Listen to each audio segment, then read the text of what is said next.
করতে থাকবো।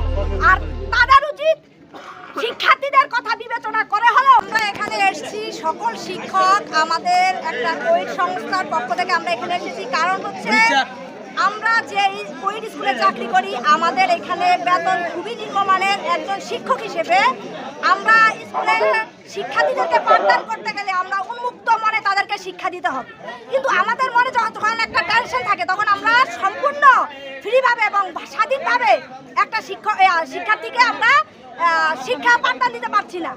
এজন্য আমাদের দাবিগুলো বলতে আমাদের 14টা দাবি ছিল। 14টা দাবি সরাসরি অস্ট্রেলিয়া কমিটি আমাদেরকে নাকচ করে দিয়েছে। তারপরে আমাদের দুটো দাবি, একটা হচ্ছে বেতন ভাতা বৃদ্ধি, আরেকটা হচ্ছে চাকরি স্থায়ীকরণ। এই দুটো দাবিও তাদের কাছে পেশ করলে তারা সরাসরি প্রত্যাখ্যান করে এবং বলে আমরা চাকরি থেকে অব্যাহতি দেওয়ার জন্য, এবং আমরা যেন সরকারি চাকরির চেষ্টা করি বা সরকারি চাকরিতে যোগদান করি। তো আমাদের প্রশ্ন, আমাদের সকল শিক্ষকের অস্ট্রেলিয়া কমিটির কাছে প্রশ্ন, তারা তাহলে আমাদেরকে সেই সরকারি চাকরির সুযোগটা করে দেয়, তাহলে আমরা সরকারি চাকরিতে যোগদান করব। আমাদের চাকরি এখানে স্থায়ী করতে হবে এবং আমাদের বেতন ভাতাও বৃদ্ধি করতে হবে। তাহলে আমরা অনির্দিষ্টকালের জন্য এখানে অনশন করব। আর তারা যদি আমাদের চাকরি মেনে নেয় তাহলে আমরা এই দ্বিতীয় ঘন্টা থেকে আমরা বিদ্যালয়ে ফিরে যাব।